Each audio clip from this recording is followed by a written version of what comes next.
यार दुनिया में आजकल एक बड़ा ट्रेंड हो गया है। जैसे जैसे दुनिया बोल हुई है, हर कोई सितारों की तरफ भी जा रहा है, हर कोई स्टार्स की बात कर रहा है, हर कोई ये बात करता है कि जी मुस्तकबिल कैसा होगा, आने वाला वक्त मेरे लिए क्या होगा, मेरा हॉरोस्कोप क्या कहता है।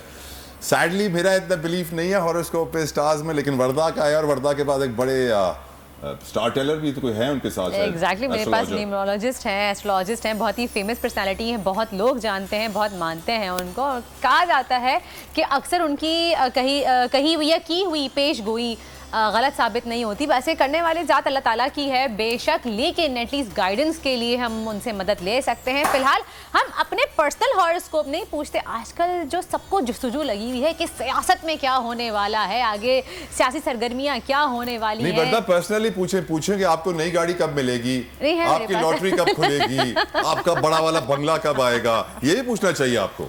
नहीं, ये कुछ नहीं पूछूंगी, लेकिन हाँ मैं ये ज़रूर पूछूंगी कि कन्नान चौधरी हमारे साथ मौजूद हैं, बहुत ही फेमस एस्ट्रोलॉजिस्ट हैं, न्यूमरोलॉजिस्ट हैं। लास्ट टाइम जब उनसे हमारे शो पे आए थे, हमारी उनसे मुलाकात हुई थी, तो उन्होंने कहा था कि खान साहब कहीं नहीं जा रहे, 9 नंबर का जो हिंसा है वो भी उनके लिए उनकी फेवर में है। लेकिन ये क्या हुआ, मैं उनसे पूछना चाहूँगी। कन्नान चौधरी हमारे साथ मौजूद हैं। अस्सलाम वालेकुम। वालेकुम सलाम, बहुत शुक्रिया आपने दोबारा से इनवाइट किया मुझे। कैसे हैं आप? अल्हम्दुलिल्लाह बिल्कुल ठीक ठाक। ये क्या हुआ? आपने कहा था कि ऐसा कुछ नहीं होगा, खान साहब कहीं नहीं जा रहे और बहुत स्ट्रॉन्ग हैं, उनके सितारे और 9 नंबर का जो हिंसा है, जिस दिन वो थी, क्या कहते हैं, क्या कहते हैं, मेरे मुंह से निकल रहा है, वोट ऑफ नो कॉन्फिडेंस थी। उस दिन भी आपने कहा था कि 9 तारीख है और उनके लिए बहुत फेवरेबल दिन है, लेकिन फिर भी।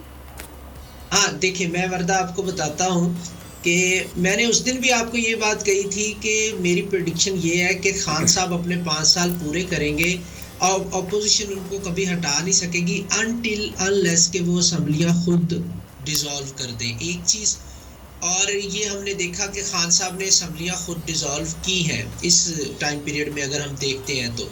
फिर जिस दिन हमने बात की थी 8 अप्रैल को, और हमने कैलकुलेशन की थी 9 अप्रैल की, और मैंने आपको ये कहा था कि 9 अप्रैल का जो दिन है वो खान साहब की फेवर में है। 9 अप्रैल को खान साहब के लिए कोई प्रॉब्लम नहीं होगी।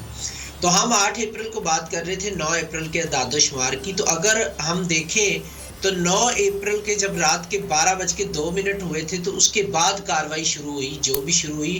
9 अप्रैल के 12 बजे तक जो है कोई प्रॉब्लम खान साहब के लिए नहीं। तो अगर हम न्यूज़ देखें तो 9 अप्रैल को रात 11:58 पे अनाउंस किया गया था कि 5 मिनट का ब्रेक है, इसके बाद दोबारा आएंगे। तो 12:02 पे नेक्स्ट कार्रवाई शुरू हुई थी, जो कि 10 अप्रैल का दिन शुरू हो गया था। तो हमने बेसिकली उस दिन जो बात की थी वो 9 अप्रैल के दादोशुमार की थी।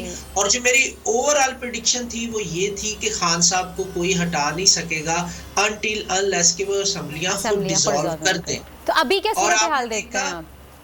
और आपने देखा कि खान साहब ने असम्बलियाँ डिसॉल्व की, और ये राइट है प्राइम मिनिस्टर का और सदर पाकिस्तान का कि वो असम्बलियाँ डिसॉल्व कर सकते हैं। उसके बाद क्या हुआ वो एक अलग कहानी है दोबारा से। लेकिन अभी की सिचुएशन अगर मैं आपको बताऊं तो जो पॉलिटिकल सिचुएशंस अभी है, मैंने न्यूमरोलॉजिकली इसको कैलकुलेट किया है, तो अभी अप्रैल के मिड से यानी 15 अप्रैल से ऑनवर्ड जो प्लानिटरी पोजीशन है या जो न्यूमरोलॉजिकली नंबर्स की कैलकुलेशन है वो बड़ी स्ट्रेंज नज़र आ रही है मुझे। स्पेशली जून का महीना पाकिस्तान के लिए काफ़ी सारी मुश्किलात लेके आ रहा है, और अल्लाह ना करे ऐसा हो, लेकिन 15 अप्रैल 2022 से अक्टूबर नवंबर 2022 तक पॉलिटिकली बहुत ज़्यादा अप्स एंड डाउन्स देख रहा हूँ मैं। और यकीनन किनारा इलेक्शन का टाइम है, अप्स एंड डाउन्स तो होंगे, ऑब्वियस सी बात है। इसके लिए आई डोंट थिंक हमें सितारों की इतनी ज़रूरत होगी। वैसे नहीं, वो आपकी बात ठीक है, इस पर कभी फिर से डिस्कस करेंगे आप जो डिबेट करना चाह रहे हैं। लेकिन अभी मैं प्रेडिक्शन की तरफ आऊँगा।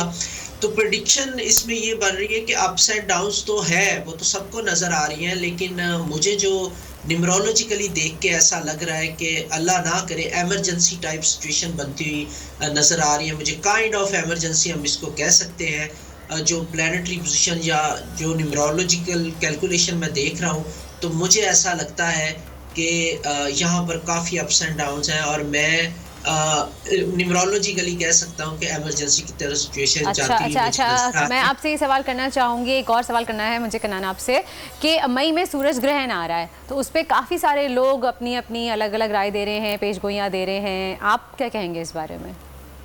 यही चीज़ है कि देखिए जून के बाद से मई जून के बाद से प्रॉब्लम्स जो हैं वो पाकिस्तान के लिए नज़र आ रही हैं। पॉलिटिकल क्राइसिस में पाकिस्तान नज़र आ रहा है उस सूरज ग्रहण को अगर मैं देखूँ, अगेन वही बात कि यहाँ सबको लग रहा है कि इलेक्शन आ रहे हैं, इलेक्शन हो रहे हैं, लेकिन अनफॉर्चुनेटली न्यूमरोलॉजिकली या एस्ट्रोलॉजिकली देखते हैं तो मुझे ऐसा लगता है कि इमरजेंसी की तरफ सिचुएशन जाएगी या काइंड ऑफ इमरजेंसी सिचुएशन रहेगी, और इलेक्शंस अभी तो फ़िलहाल जो है वो नज़र नहीं आ रहे, लेकिन पॉलिटिकल क्राइसिस जो है वो नज़र आ रहा है।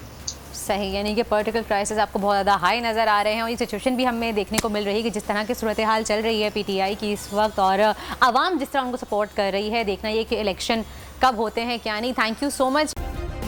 सब्सक्राइब करें और बेल दबाएं ताकि कोई खबर रह न जाए।